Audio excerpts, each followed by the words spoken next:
నితిన్ నవీన్ గారి యొక్క పర్యటన వారి వివరాలు కొంత చెప్పిన తర్వాత వేరే రెండు రాజకీయ అంశాల మీద పోతాం. 28వ తారీఖు నాడు నితిన్ నవీన్ గారు మన రాష్ట్రానికి రాబోతున్నారు. ఈ యొక్క రాష్ట్రంలో వారు రెండోసారి గతంలో మున్సిపల్ ఎన్నికల సందర్భంగా మహబూబ్ నగర్ కార్యకర్తల సమావేశానికి రావడం జరిగింది. ఆ రోజు తర్వాత మళ్ళీ ఇది రెండోసారి. ఈ పర్యటనలో హైదరాబాద్ 28వ తారీఖు వచ్చి హైదరాబాద్ దగ్గర ఉన్నటువంటి ఒక శంషాబాద్లో ఉన్నటువంటి ఒక రంగారెడ్డి బీజేపీ ఆఫీస్ కార్యాలయం, అక్కడి నుంచి కొన్ని జిల్లాలలో దాదాపు 10 కార్యాలయాలు, 9-10 ఆ ప్రాంతంలో ఉన్నాయి కార్యాలయం. ఆ కార్యాలయాలన్నీ కూడా వర్చువల్గా అక్కడి నుంచి వారు ఇనాగ్రేట్ చేస్తారు. అది దాదాపు మధ్యాహ్నం పూట 3 గంటలకు 4 గంటల ఆ ప్రాంతంలో ఉంటుంది. దాని తర్వాత సాయంకాలం పూట ఎగ్జిబిషన్ గ్రౌండ్స్లో ఇక్కడ హైదరాబాద్ జిహెచ్ఎంసీ ఏదైతే 3 కార్పొరేషన్స్ ఏదో ఏర్పాటైనాయి, దాంట్లో బూత్ ప్రెసిడెంట్స్కి మీటింగ్ అవుతుంది. దాని తర్వాత రాష్ట్ర కార్యాలయంలో ఎంపీ ఎమ్మెల్యేల ఎమ్మెల్సీల మీటింగ్ ఉంటుంది. అనంతరం భోజనం తర్వాత next day VBIT campus engineering college విద్యార్థులతో కాన్క్లేవ్, విద్యార్థులతో ఇంజనీరింగ్ కాలేజ్ స్టూడెంట్స్ మరి ఇతర స్టూడెంట్స్ ఉంటారు అక్కడ. వారితోని ఒక బయటి కాన్క్లేవ్ ఉంటుంది. ఆ కాన్క్లేవ్ తర్వాత వారు వరంగల్ వెళ్తారు. దారిలో భువనగిరిలో వారికి స్వాగతం ఉంటుంది. వరంగల్లో రాష్ట్రంలో అనేక ట్రైబల్స్ తెగలు ఏవైతున్నాయి, లంబాడ కావచ్చు, కోయ కావచ్చు, చెంచు కావచ్చు, గోండ్స్ కావచ్చు, ఇవన్నీ కూడా ఆదివాసీలతో వీళ్ళతోని ఈ యొక్క మీటింగ్ ఉంటుంది. దాని తర్వాత వారు కార్యకర్తల సమావేశం వరంగల్లో ఉన్నటువంటి ఒక ఉమ్మడి వరంగల్ బూత్ ప్రెసిడెంట్ సమావేశం అక్కడ అవుతుంది. ఈ రెండు తర్వాత వారు హైదరాబాద్ వచ్చి నెక్స్ట్ డే వారు state working committee, state executive ఏదైతే మనం ఈరోజు మేము స్టేట్ కమిటీ అనౌన్స్ చేసినామో దాంతోపాటు అక్కడ ఆఫీస్ బేరర్స్ మీటింగ్ కూడా ఉంటుంది. అది ఘట్కేసర్లో ఉంటుంది. ఈ యొక్క అక్కడి నుంచి వారు మధ్యాహ్నం పూట భోజనం అనంతరం వారు ఢిల్లీ పోవటం జరిగింది. 3 రోజులు ఒక జాతీయ అధ్యక్షుడు తెలంగాణకు కేటాయిస్తున్నారంటే ఇది తెలంగాణ మీద ఫోకస్, తెలంగాణలో భారతీయ జనతా పార్టీని బలోపేతం చేయడానికి ఈరోజు అధికార దిశలో భారతీయ జనతా పార్టీ నడవాలని చెప్పేసి ఒక ఉద్దేశంతో జాతీయ అధ్యక్షుడు 3 రోజులు తెలంగాణకి ఇచ్చారు. వారికి ప్రత్యేకమైన ధన్యవాదాలు చెప్తూ తెలంగాణ ప్రజల తరఫు నుంచి కూడా నేను ధన్యవాదాలు చెప్తున్నాను. ఈ యొక్క సందర్భంగా తెలంగాణ ప్రజల తరఫు నుంచి, తెలంగాణ కార్యకర్తల నుంచి నితిన్ నవీన్ గారికి ప్రత్యేకమైన ధన్యవాదాలు. వారికి మేము ఈ యొక్క తెలంగాణకు స్వాగతం పలుకుతూ గతంలో గత నెలనే నరేంద్ర మోదీ గారు మన రాష్ట్రానికి రావడం జరిగింది. తర్వాత రాజ్నాథ్ సింగ్ గారు కూడా రావడం జరిగింది. ఇప్పుడు నితిన్ నవీన్ గారు కూడా వస్తున్నారు. ఈ విధంగా మా జాతీయ నాయకులందరూ కూడా తెలంగాణ బాట పడుతున్నారు. తెలంగాణ ప్రజలకు భారతీయ జనతా పార్టీ సంబంధించిన కార్యకర్తలకు కూడా మన ఉత్సాహము, ఒక విశ్వాసాన్ని, తప్పకుండా అధికారంలో వచ్చే విశ్వాసాన్ని కూడా కలిగించే ప్రయత్నం చేస్తూ ఉన్నారు. ఇది కాక మన రేవంత్ రెడ్డి గారు నిన్న మొన్న వారు ఈ యొక్క తుంగభద్ర విషయంలో చాలా మాట్లాడుతూ ఉన్నారు. మేము ఈ తుంగభద్ర విషయంలో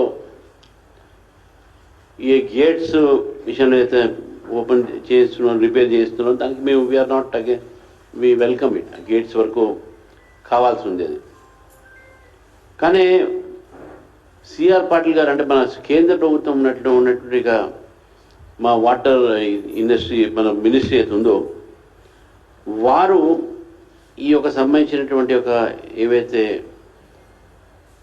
మాట్లాడారు, ఏం మాట్లాడారు, ఏమేమి ప్రాజెక్ట్ గురించి మాట్లాడారు అనే విషయాన్ని కూడా వారు క్లారిఫై చేయాల్సి ఉంటుంది ప్రజలకు. ఎందుకంటే మనకు తెలుసు తుంగభద్ర సంబంధించినటువంటి ఒక ఏదైతే దీని మీద 35 టీఎంసీలో నవేలి రిజర్వాయర్ కర్ణాటకలో ఒక ప్రపోజల్ ఉంది, అక్కడ వాళ్ళు వాడే అవకాశాలు ఉన్నాయి. తర్వాత కిందికి వస్తే గుండ్రేవల ప్రాజెక్ట్ కూడా ఆంధ్రప్రదేశ్లో ఉన్నది, దానికి మళ్ళీ 20 టీఎంసీ వాడే అవకాశాలు ఉన్నాయి. మరి ఈ యొక్క రెండు దానికి కూడా ట్రైబ్యునల్ సంబంధించినటువంటి ఒక ఈ నీటి వాటా పంపకాలు లేవు. మరి ఎటువంటి ఒక దాని మీద క్లారిటీ మన రేవంత్ రెడ్డి గారు ఏం మాట్లాడారు తెలంగాణ, ఎందుకంటే తెలంగాణకు రావాల్సింది 15.9 ఈ యొక్క దీంట్లో. ఇప్పుడు దీంట్లో మనకు కనబడుతుంది ఓన్లీ 5 టీఎంసీ మాత్రమే వచ్చేటువంటి అవకాశం మనకు కనబడతా ఉన్నాయి. మనకు 15.9 మనకు వచ్చినప్పుడు ఈ రెండు ప్రాజెక్టుల సంగతి ఏంది, మీరు మంత్రి గారితో ఏమేమి మాట్లాడారు అనేది చాలా ఇంపార్టెంట్ ఇక్కడ.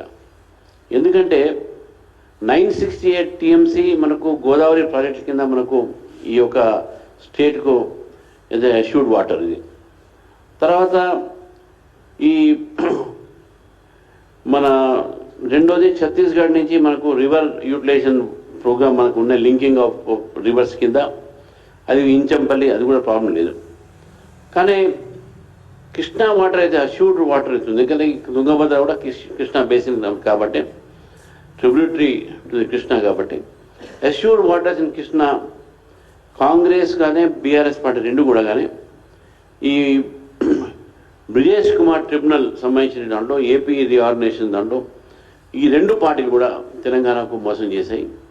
ఒకరు రీఆర్గనైజేషన్ యాక్ట్లో బ్రిజేష్ సంబంధించినటువంటి ఒక అవార్డుని, బ్రిజేష్ కుమార్ ట్రిబ్యునల్ అవార్డుని కేసీఆర్ గారు మళ్ళీ ఆ రోజు మనకు రావాల్సిన వాటా కన్నా తక్కువ ఒప్పుకొని వారు సంతకాలు పెట్టడము ఇవన్నీ కూడా ఉన్నాయి. కాబట్టి ఈరోజు తెలంగాణ ప్రజలకు తుంగభద్ర విషయంలో మెయిన్గా ఆర్డిఎస్ ప్రాజెక్టు విషయంలో భారతీయ జనతా పార్టీ ఒక అడిగేది ఒకటే, కేంద్ర ప్రభుత్వం ఎప్పుడు కూడా రాష్ట్ర ప్రభుత్వానికి రాష్ట్రాలకు ఏవైనా డిస్ప్యూట్స్ వస్తే మేము ఎంపైర్గా మధ్యవర్తం వహించి ఎన్నోసార్లు ప్రయత్నం చేసినాం.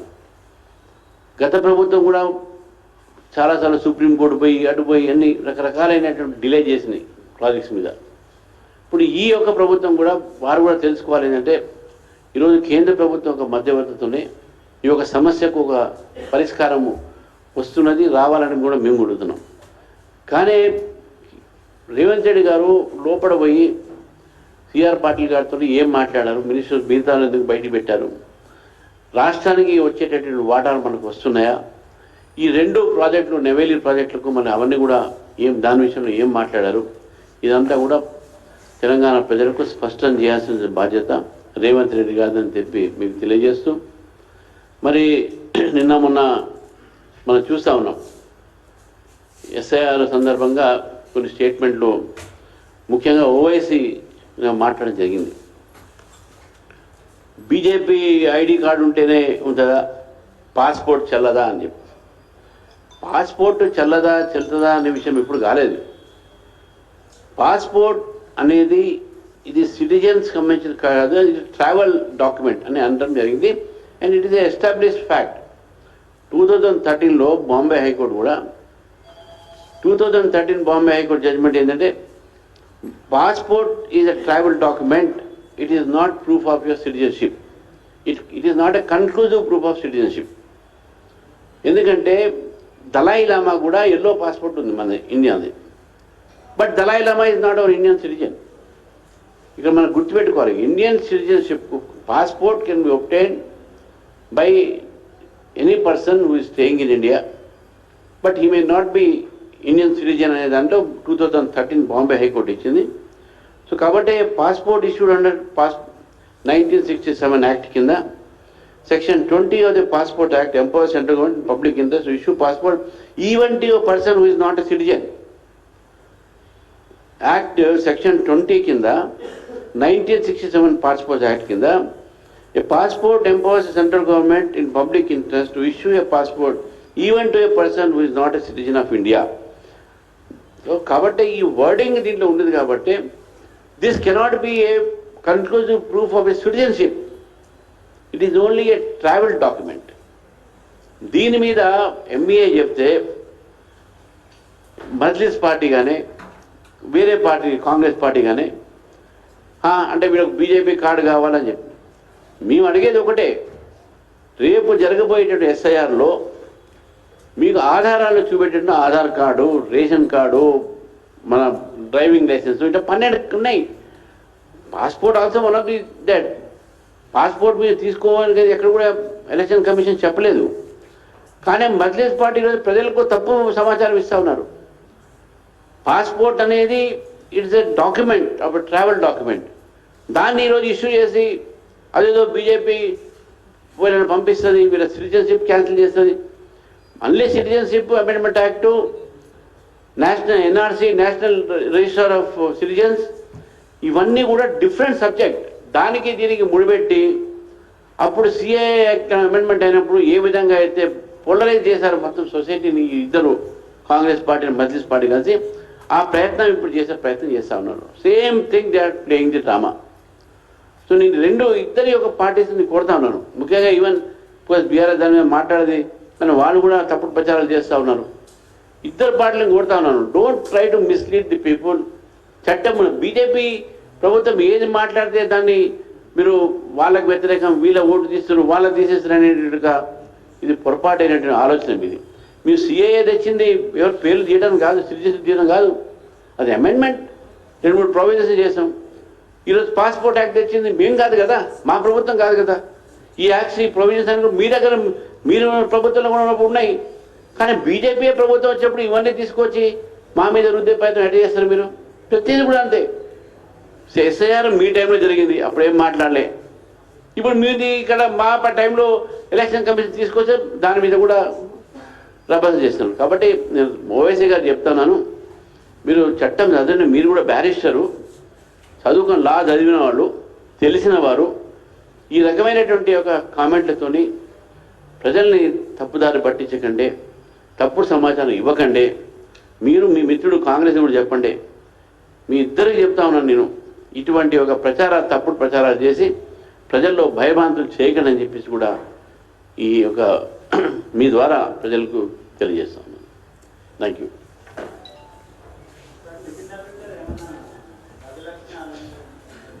ఇంకా అది ఏ ఆలయం పోతారు ఏంది అంత, మా ప్రజా ఆలయం మాత్రం కంపల్సరీ ఉంటుంది.